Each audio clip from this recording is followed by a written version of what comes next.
Napansin mo na ba kung paanong habang mas pinipilit mong ipagtanggol ang sarili mo, lalo lang binabaluktot ng iba ang mga salita mo? Na ang pakikipaglaban para sa katotohanan, respeto o katarungan ay lalo ka lang mukhang desperado, habang ang tunay na may kasalanan ay lumalabas na parang walang nangyari.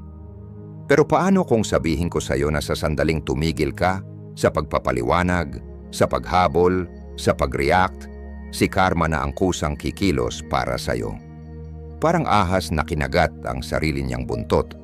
Habang mas lumalaban siya, mas lalong lumalalim ang sugat. Pero kapag tumigil siya sa pakikipaglaban, kusang gumagalaw ang kalikasan at nagsisimula ang paghilom. O isipin mo ang alingaw-ngaw sa kabundukan. Anuman ang iyong isigaw, sa huli bumabalik din sa iyo. Ganyan ang karma. Ang mga kasinungalingang ikinalat nila, ang sakit na idinulot nila, lahat yan babalik din sa kanila sa tamang panahon. Dahil habang abala sila sa panggugulo, panlilinlang at pagmamanipula, ikaw ay may pagpipilian, mahulog sa patibong nila o umatras at panoorin habang si karma ang sumusulat ng huling kabanata.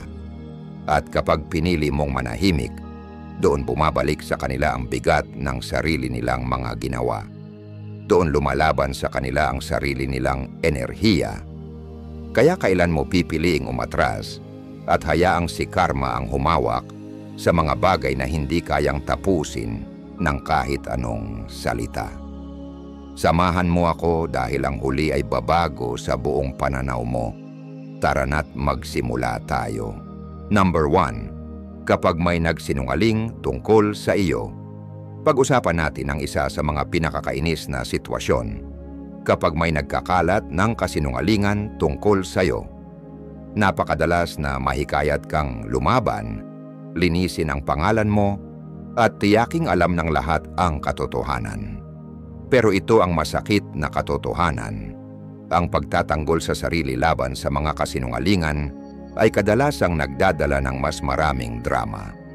Habang mas tumutugon ka, mas binibigyan mo ng enerhiya ang kasinungalingan.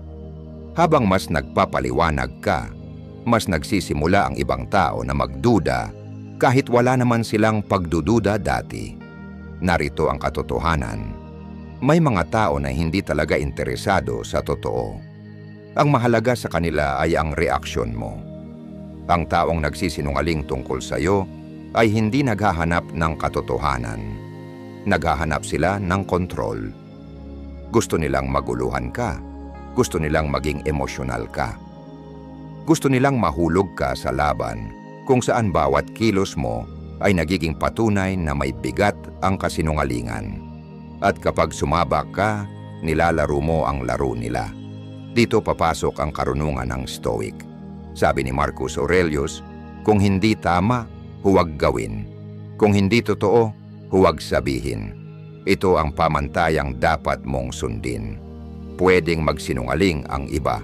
Pwedeng mandaya ang iba. Pero ang kanilang mga kilos ay hindi kailanman magpapakilala kung sino ka. Ang tugon mo ang magpapakilala nito. Sa halip na sayangin ang oras mo sa pagtatanggol laban sa mga kasinungalingan, hayaan mong ang panahon at katotohanan ang magbunyag ng lahat.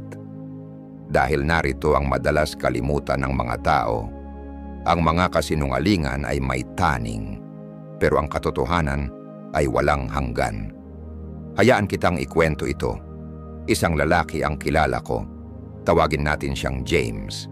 Inakusahan siya ng isang bagay sa trabaho na hindi niya ginawa. Kumalat ang tsismis. May mga bulungan. May mga katrabaho siyang umiwas sa kanya. Ang unang instinct niya, magpaliwanag sa lahat, kumbinsihin silang maniwala sa kanya. Pero sa halip, pinili niya ang pananahimik. Nagpatuloy siya sa trabaho niya, nanatiling propesyonal, at hinayaan ang mga gawa niya ang magsalita para sa kanya. Pagkalipas ng ilang linggo, lumabas ang katotohanan. Ang taong nagkalat ng tsismis ay may kasaysayan pala ng panlilinlang. Hindi na kinailangan ni James patunayan ang sarili niya. Kusang lumitaw ang katotohanan at dahil hindi siya sumabak sa drama, nanatiling buo ang reputasyon niya. Paano mo ito haharapin? Una, magtiwala sa pangmatagalang laban. Mabilis kumalat ang kasinungalingan, pero ang katotohanan ay nananatili ng mas matagal. Pangalawa, ituon ang pansin sa integridad mo. Kung alam mo kung sino ka, walang halaga ang opinyon ng mga naniniwala sa kasinungalingan. At panghuli, hayaan mong si karma ang kumilos. Ang mga taong nagsisinungaling tungkol sa iba ay kalaunan ay nalalantad din dahil sa sarili nilang mga gawain. Hindi mo kailangang habulin sila. Ang buhay na mismo ang mag-aayos nito. Sa dulo ng lahat, ang pananahimik mo ay hindi kahinaan. Ito ay pagkontrol. Kapag may nagsinungaling tungkol sa iyo, huwag kang bumaba sa antas nila. Manatiling nakatapak sa lupa, maging matiyaga. At tandaan, ang katotohanan ay palaging lilitaw. At kapag nangyari iyon, mananatili ang dignidad mo. Number 2. Kapag may nagtaksil sa tiwala mo. Pag-usapan natin ang isa sa pinakamahihirap na aral sa buhay, ang pagharap sa pagtataksil. Maaari itong manggaling sa kaibigang tumalikod sa iyo, sa karelasyon na sinira ang tiwala mo, o sa isang taong pinaniwalaan mo pero ikaw ay binigo. Ang pagtataksil ay masakit sa paraang kakaunti lang ang makakatumbas. Ang unang instinct, harapin. Gusto mong magtanong, humingi ng paliwanag, o ipaintindi sa kanila ang pinsalang ginawa nila. Pero narito ang katotohanan. Walang salitang makakapagpabago sa likas na pagkatao ng taong nagtaksil. Kung nagawa kanilang pagtaksilan minsan, malamang na na-justify na nila ito sa sarili nila. Pinaniwala nila ang sarili nilang tama ang ginawa nila, na kinakailangan ito, kapatapatawad, o mas malala pa, kasalanan mo. Walang dami ng paliwanag ang makakabago doon. Kapag sinubukan mong ipaliwanag, babaluktutin nila ang mga salita mo. Kapag sinubukan mong ipadama ang guilt, gagawa nila ng paraan para ikaw ang lumabas na masama. Kaya't ang pag-alis ng tahimik ang pinakamalakas mong sagot. Dito pumapasok ang karunungan ng mga Stoic. Sabi ni Seneca, ang isang hiyas ay hindi mapapakinang ng walang friksyon, at ang tao ay hindi mahuhubog ng walang mga pagsubok. Sa madaling salita, masakit ang pagtataksil, pero isa rin itong pagsubok. Pinipilit ka nitong lumago, patatagin ang iyong mga hangganan, at kilalanin kung sino talaga ang karapat-dapat sa buhay mo. Ang sakit na nararamdaman mo ay hindi basta pagdurusa lang. Isa itong aral. Aral sa paggalang sa sarili, sa pagtanggap, at sa pagbibitaw sa mga taong hindi naman talaga dapat manatili. Hayaan mong magbahagi ako ng kwento. Isang babae ang kilala ko, tawagin natin siyang Sarah. Mayroon siyang matalik na kaibigan ng mahigit 10 taon. Lahat ay pinagsaluhan nila, mga sikreto, mga pagsubok, at mga tagumpay. Pero isang araw na-discover ni Sarah na ang kaibigang ito ay matagal na palang nagsasalita sa likod niya. Ibinubunyag ang mga pribadong usapan at sinabotahe pa ang ilang oportunidad ni Sarah. Sa una, galit na galit siya. Gusto niyang komprontahin ito, ipamukha ang ginawa. Pero sa halip, pinili niyang manahimik. Hindi siya nakipagtalo, hindi siya gumanti. Basta't lumayo siya, walang paliwanag, walang pangalawang pagkakataon. At alam mo kung ano ang nangyari? Narinig ng kaibigan ang katahimikan. Inaasahan niya ang komprontasyon, ang eksena, ang away. Pero ang nakuha niya, kawalang pakialam. At yung katahimikan, malakas ang sigaw noon. Kaya paano nga ba haharapin ang pagtataksil? Una, tanggapin mong may mga taong hindi kailanman magiging kung sino ang akala mong sila. Ang sakit ay nanggagaling sa inaasahan mo. Bitawan mo iyon. Pangalawa, huwag mong sayangin ang hininga mo sa pagpapaliwanag ng mali nila. Alam na nila yan kahit pa hindi nila aminin. At panghuli, lumayo ka ng may dignidad. Ang katahimikan mo ay hindi kahinaan. Ito'y lakas. Sa huli, ang tunay na kapangyarihan ay nasa pagkakawala ng attachment. Ang mga taksil ay nabubuhay sa reaksyon, sa guilt, sa pangalawang pagkakataon. Huwag mo silang bigyan nun. Hayaan mong ang katahimikan mo ang magpaalala sa kanila na hindi ikaw ang nawalan, sila ang nagtaksil sa taong hindi nila kailanman dapat ipinagkanulo. Number 3. Kapag may nang-insulto sa iyo, pag-usapan natin ang isang bagay na pinagdadaanan nating lahat sa iba't ibang punto ng buhay, ang insulto. Maaring ito'y pasaring, kunwaring papuri, pero may halong panlalait o tahasang pag-atake. Isang bagay lang ang layunin ng mga insulto, pukawin ang emosyon mo. Sa sandaling mag-react ka, kung manlalaban ka, magpapaliwanag o magpapakita ng galit, ibinigay mo sa nanlait ang gusto nila, kontrol sa emosyon mo. Ito ang katotohanan. Ang pagsagot sa insulto ay nagbibigay lamang ng kapangyarihan sa kanila. Kapag may nanlalait sa'yo, nanghihikayat lang sila ng reaksyon. Gusto nilang makita kang masaktan. Gusto nilang maramdaman na naapektuhan ka. Pero kapag pinili mong huwag makisali, kapag nanatili kang kalmado, matatag, at walang pakialam, doon ka panalo. Walang mas nakakainis sa nanlalait kaysa sa mabaliwala. Dito pumapasok ang karunungan ng mga Stoic. Sabi ni Marcus Aurelius, ang pinakamabisang paghihiganti ay ang hindi maging kagaya ng kaaway mo. Isipin mo yan. Sa sandaling bumaba ka sa antas nila, talo ka na. Kung sila'y maliit, bastos o mapanghamak, bakit mo sila bibigyan ng kasiyahang makita kang bumaba sa laro nila? Sa halip, tahakin mo ang mas mataas na daan, ang daan ng katahimikan, pagpipigil sa sarili, at dignidad. Hayaan mong magbahagi ako ng kwento. May kilala akong lalaki, tawagin natin siyang David. Isang beses, nasa isang work event siya. May isang katrabaho na iinggit sa bagong promotion ni David na nagbitaw ng pasaring sa harap ng iba. Wow! Mukhang kahit sino na lang binibigyan ng promotion ngayon, Tumahimik ang buong kwarto. Lahat naghintay sa sagot ni David. Pero ang ginawa niya, ngumiti lang, tumingin sa mata ng nanlait at hindi nagsalita. Tahimik. Walang galit, walang depensa. At alam mo kung ano ang nangyari. Nangamba ang katrabaho. Inaasahan niya ang sagot, ang pagtatalo. Pero ang nakuha niya, katahimikan. Habang si David nanatiling may kapangyarihan. Kaya, paano mo nga ba dapat harapin ang insulto? Una, kilalanin mong ang insulto ay mas nagsasabi tungkol sa taong bumibitaw nito kaysa sa iyo. Karaniwan, ang nanlalait ay mga taong nagpo-project ng sarili nilang insecurities. Pangalawa, alamin mong ang katahimikan mo ay lakas mo.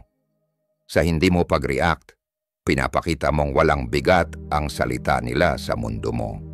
At panghuli, dalhin mo ang sarili mo ng may kumpiyansa. Kapag tumugon ka ng kalmado at walang emosyon, nawawalan ng kapangyarihan ang nanlait. Sa dulo ng araw, hindi mo kontrolado ang sinasabi ng iba. Pero kontrolado mo kung paano ka tutugon. At kung minsan, ang pinakamakapangyarihang tugon ay walang tugon. Dahil ang katahimikan, iyon ang pinakamalinaw na patunay na ang mga salita nila, hindi ikaw ang nagbibigay kahulugan, kundi ikaw mismo. Number 4. Kapag sila ay nagpapanggap na biktima. Pag-usapan natin ang isa sa mga pinakanakakainis at mapanlinlang na ugali, ang mga taong nagpapanggap na biktima. Alam mo na ang uri nila. Binabaluktot ang kwento, sinasadyang iwan ang mga ginawa nila, at ginagawa ang sarili na parang sila ang sinaktan. Hindi mahalaga kung ano talaga ang nangyari. Ang mahalaga sa kanila ay kung paano sila makakakuha ng simpatiya, mailipat ang sisi, at mapaniwala ang iba na ikaw ang problema. At habang mas pinipilit mong ipagtanggol ang sarili mo, lalo kang lumalabas na masama. Ito ang katotohanan. May mga tao talagang hindi naghahanap ng solusyon. Naghahanap sila ng atensyon. Hindi nila pinapahalagahan ang katotohanan. Hindi nila iniintindi ang pagiging patas. Ang layunin nila ay hindi ayusin ang sitwasyon, kundi kontrolin ang kwento. At kapag sumali ka sa laro nila, kung makikipagtalo ka, magpapaliwanag, o susubukang patunayan ang panig mo, ikaw na ang nagbibigay sa kanila ng kapangyarihan. Dito pumapasok ang karunungan ng mga Stoic. Sabi ni Epictetus, ang pagrereklamo ay laging walang saysay at kailanmay hindi naaangkop. Saktong-sakto yan sa sitwasyong ito. Kapag may nagpapanggap na biktima, hindi sila naghahanap ng solusyon. Naghahanap sila ng audience. Hayaan mo na ang karma ang maglantad ng panlilinlang nila. Dahil ang katotohanan, palaging lumalabas. Maaring hindi ngayon, maaring hindi bukas, pero darating din ang oras, makikita rin ng mga tao ang pattern, na itong taong ito palaging biktima sa bawat sitwasyon, at doon mababasag ang maskara. Hayaan mong ibahagi ko ang isang kwento. May kilala akong babae, tawagin natin siyang Rachel. May katrabaho siya na laging nagpapanggap na biktima. Tuwing kinakaharap sa isang issue, binabaluktot nito ang usapan at sinasabi ang mga bagay tulad ng, "Hindi ko akalaing aakusahan mo ako ng ganyan. Hindi ko kayang manakit ng kahit sino." Tiempo pa, umiiyak siya sa harap ng mga tamang tao. Kaya si Rachel ang lumalabas na masama. Sa simula, sinubukan ni Rachel na ipagtanggol ang sarili niya. Ipinaliwanag niya ang mga pangyayari, nagpakita ng ebidensya, at sinubukang kausapin ng maayos. Pero habang mas pinipilit niya, lalo lang lumalala ang sitwasyon. Nag-e-enjoy ang katrabaho sa drama, ginagawang patunay ang bawat sagot na siya'y inaapi. Kaya't may ginawa si Rachel na kakaiba. Tumahimik siya. Wala nang depensa, wala nang reaksyon. Hinayaan niyang ang panahon ang maglantad ng katotohanan. At totoo nga, dumating ang oras na napansin na rin ng iba ang pattern. Masyado nang paulit-ulit ang pagiging biktima ng katrabaho. At unti-unting nawala ang paniniwala ng mga tao sa kanya. Yung mga taktika ng panlilinlang na dati epektibo, naging halatang halata na lang. Hanggang sa tuluyan nang bumagsak ang kanyang kredibilidad. Kaya paano mo haharapin ang mga nagpapanggap na biktima? Una, huwag kang makipagtalo. Kapag mas pinipilit mong patunayan ang sarili mo, mas lalo kang nagbibigay lakas sa kwento nila. Pangalawa, manatiling kalmado at detached. Hayaan mong ang mismong ugali nila ang magbisto sa kanila.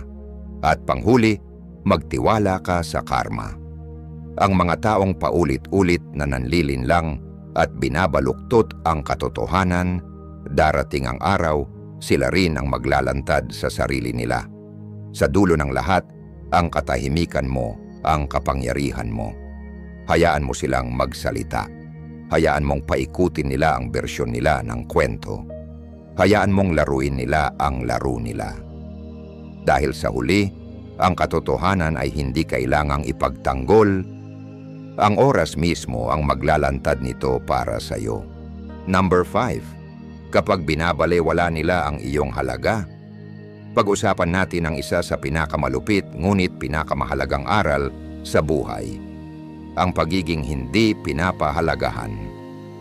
Minsan sa mga relasyon, pagkakaibigan, o kahit sa trabaho, darating ang panahon na mapapansin mong hindi ka nakikita ng ibang tao ayon sa iyong tunay na halaga. Ibibigay mo ang iyong suporta, makikialam ka. Pero imbis na pasasalamat, makakamtan mo ang hindi pag-aalaga. Imbis na respeto, ikaw ay tinatrato ng basta-basta. At ang natural na instinct mo ay makipaglaban para sa kanilang pagkilala, para patunayan ang iyong halaga. Pero heto ang katotohanan. Ang pagmamakaawa para sa pagkilala ay nagpapababa sa iyong halaga. Kapag mas pinipilit mo, mas kaunti ang respeto na makukuha mo. Hindi pinahahalagahan ng mga tao ang bagay na laging nandyan. Hindi nila nirerespeto ang isang bagay na sa tingin nila ay hindi nila kailanman mawawala. Kaya't ang katahimikan ang pinakamahalagang sandata mo. Kapag tumigil ka sa pagpapakita, sa paghabol at sa pagpapakitang halaga mo, may mangyayaring pagbabago. Bigla nilang mararamdaman ang pagkawala ng bagay na inaakala nilang laging nandyan. Ang katahimikan ay pinipilit silang makita kung ano ang kanilang nawala. Dito papasok ang karunungang stoiko. Sabi nga ni Seneca, ang oras ang naglalantad ng katotohanan. At ganito nga ang nangyayari kapag umalis ka ng may dignidad. Ang katotohanan ay nahahayag at gumagaling hindi sa mga salita, hindi sa mga argumentasyon, kundi sa pagkawala. Ang mga taong tunay na pinahahalagahan ka ay makakapansin. Ang mga hindi sila talagang meant na magtagal sa buhay mo. Hayaan mong magbahagi ako ng kwento. Isang tao na kilala ko, tawagin na lang natin siyang Jake. Siya ang laging gumagawa ng mga hakbang para sa kanyang mga relasyon. Mapakaibigan o katrabaho, siya ang tao na laging nag-check-in, nagpapakita, at nagpaparamdam sa mga tao na sila'y pinahahalagahan. Ngunit habang tumatagal, napansin niyang may isang bagay, ang mga pagsusumikap ay tila lopsided. Kapag hindi siya kumontak, may mga araw, linggo pa nga, na walang komunikasyon. Kung hindi siya ang mag-initiate, wala ring ibang gagawa. At doon niya na-realize, hindi siya pinapahalagahan. Siya ay itinuturing lang na convenient. Kaya't nagdesisyon si Jake. Tumigil siya sa paghabol, walang dramatic na pag-alis, walang galit na mga talumpati, tanging katahimikan. At alam mo ba kung anong nangyari? Ang mga taong talagang nagmamalasakit ay siya ang inabot. Ang mga tingin lang sa kanya bilang option, wala, at yun ang naging sagot niya. So paano mo haharapin ang pagiging hindi pinapahalagahan? Una, itigil mo na ang pagpapaliwanag ng iyong halaga. Ang iyong halaga ay hindi bababa dahil lang ayaw ng ibang tao na makita ito. Pangalawa, mag-step back at obserbahan. Ang mga tamang tao ay hindi kailangang paalalahanan upang pahalagahan ka. At panghuli, hayaan mong ang oras ang magtrabaho. Kapag umalis ka ng tahimik, binibigyan mo ang iba ng pagkakataon na mapagtanto kung ano ang kanilang nawala.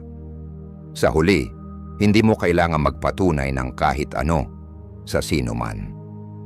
Kung ang isang tao ay hindi kayang makita ang iyong halaga habang nandyan ka, hayaan mong maranasan nila ang iyong pagkawala. Dahil minsan, ang tanging paraan para matutunan ng mga tao kung paano pahalagahan ka ay kapag wala na silang access sa'yo. Kung napanood mo ang video na ito hanggang dito, huwag kalimutang mag-iwan ng komento na may "Salamat Diyos" at i-like kung nagustuhan mo ang content. Malaking bagay ang iyong suporta at nakakapagbigay inspirasyon sa akin para patuloy na gumawa ng mas interesting na mga video. Naway magbigay ito ng inspirasyon sa iyo at magpatuloy tayong matuto ng magkasama. Maraming salamat sa iyong suporta. Number 6. Kapag tinatangkang mag-provoke ka. Pag-usapan natin ang isa sa pinakamakapangyarihang anyo ng self-control, ang hindi pag-react kapag may nagtatangkang mag-provoke sa'yo. Palaging may mga tao na nasisiyahan sa mga hidwaan. Tinutukso ka nila, sinasabi nila ang mga bagay upang makalmot ka, at sa sandaling mag-react ka, kung ito man ay galit, inis o depensa, ibinibigay mo sa kanila ang eksaktong gusto nila, kontrol sa iyong emosyon. Heto ang katotohanan. Ang mga taong naghahanap ng hidwaan ay hindi naghahanap ng solusyon. Ang hinahanap nila ay reaksyon. Gusto nilang makita kang maguluhan, magalit, o mawalan ng kontrol sa iyong sarili. Kumakain sila ng iyong emosyonal na enerhiya dahil ito ay nagbibigay sa kanila ng pakiramdam ng kapangyarihan. Pero kapag tumanggi kang makialam, kapag nanatili kang kalmado, kolektado, at hindi alintana, iyon ang pinakamalaking hakbang ng kapangyarihan. Dito papasok ang karunungang stoiko. Sabi ni Marcus Aurelius, may kapangyarihan ka sa iyong isipan, hindi sa mga pangyayari sa labas. Kapag na-realize mo ito, matutuklasan mo ang lakas. Hindi mo kayang kontrolin kung paano kumilos ang ibang tao. Hindi mo kayang pigilan ang mga tao na magtangkang mag-provoke sa'yo. Pero kaya mong kontrolin kung papayagan mong maapektuhan ang iyong estado ng isipan. At kapag ito ay natutunan mong kontrolin, magiging untouchable ka na. Hayaan mong magbahagi ako ng kwento. Isang tao na kilala ko, tawagin na lang natin siyang Adam, ay may katrabahong mahilig magpasiklab ng drama. Bawat meeting, bawat interaction, palaging may mga banat na pilit nagpapagalit kay Adam. Noong una, ipagtatanggol ni Adam ang sarili, makikipagtalo at magpapaliwanag, pero habang tumatagal, napansin niya na anuman ang sabihin niya, lalo lang lumalala. Kaya isang araw sinubukan niyang gumawa ng iba. Sa susunod na magtangkang mag-job ang katrabaho, ngumiti lang si Adam, tumango ng kalmado, at nagpatuloy na parang wala lang. At alam mo ba kung anong nangyari? Galit na galit ang katrabaho, patuloy na nagtatangkang mag-provoke, pero dahil walang reaksyon na nakuha, nawalan siya ng interes. Kaya paano mo haharapin ang mga tao na nagtangkang mag-provoke sa'yo? Una, kilalanin ang laro nila. Kung may isang tao na palaging nagtatangkang magpatampisaw sa'yo, hindi ito aksidente. Isa itong pattern. Pangalawa, manatiling kalmado at detached. Ang iyong katahimikan at hindi pakialam ay makakapagpalito sa kanila ng higit pa kaysa sa kahit anong argumento. At panghuli, tandaan na ang tunay na lakas ay hindi sa pag-react, kundi sa pagkontrol ng iyong sariling isipan. Sa huli, ang pinakamalakas na tao sa kwarto ay hindi yung pinakamalakas sumigaw, kundi yung hindi nagpapadala sa anumang negatibong emosyon mula sa ibang tao. Kapag pinabayaan mong magpatuloy ang mga nagtangkang mag-provoke sa'yo, tinatanggihan mo sila ng kasiyahang hinahanap nila, at iyon ang tunay na kapangyarihan. Number 7. Kapag nagsisisi sila sa pagkawala mo, pag-usapan natin ang isa sa pinakamakapangyarihang aral sa buhay, ang pag-alis at pagpaparamdam sa kanila ng bigat ng kanilang sariling mga desisyon. Kapag ikaw ay tinratong masama, binabalewala o hindi pinahahalagahan, darating ang oras na marirealize nila kung ano ang kanilang nawala. Pero sa oras na iyon, huli na. Heto ang katotohanan.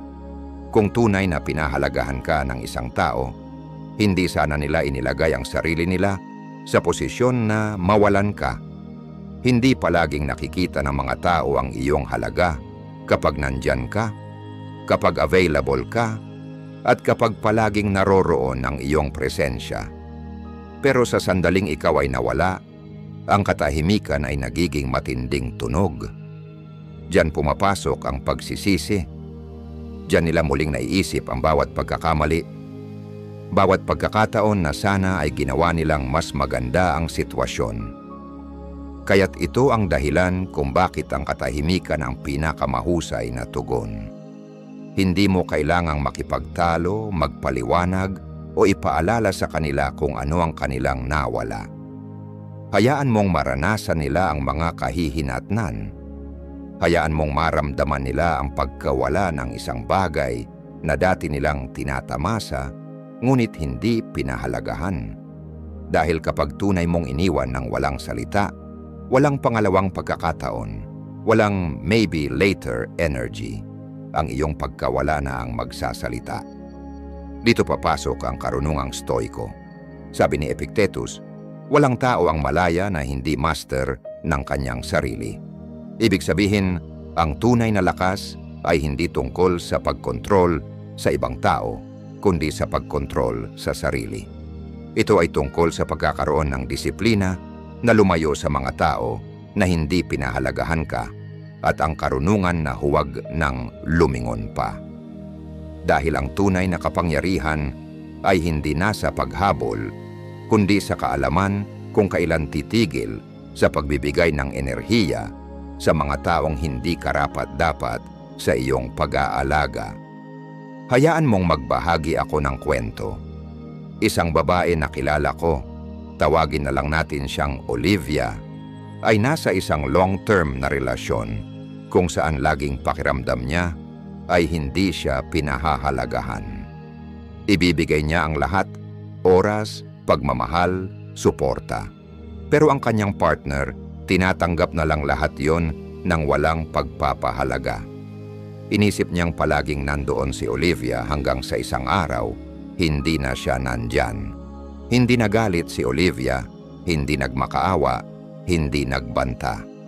Umalis lang siya, walang dramatikong pag-alis, walang mahahabang paliwanag, tanging katahimikan. Noong una, akala ng partner niya ay nagpapatawa lang siya. Pero nang lumipas ang mga linggo at naging buwan, na-realize niyang talagang wala na siya. Nang mag-abot siya ng mga apology at pagsisisi, si Olivia ay nakapag-move on na. At doon lang siya tunay na nakaramdam ng pagkawala. Kaya, paano mo haharapin ang isang tao na nagsisisi sa pagkawala mo? Una, huwag bigyan sila ng madali ang paraan pabalik. Kung ikaw lang nila pinahalagahan pagkatapos mong mawala, hindi ka nila talagang pinahalagahan noon. Pangalawa, huwag ipaliwanag ang iyong pagkawala. Hayaan mong mag-isip sila. At panghuli, tandaan na ang tunay na self-respect ay ang kaalaman kung kailan aalis at talagang manatiling wala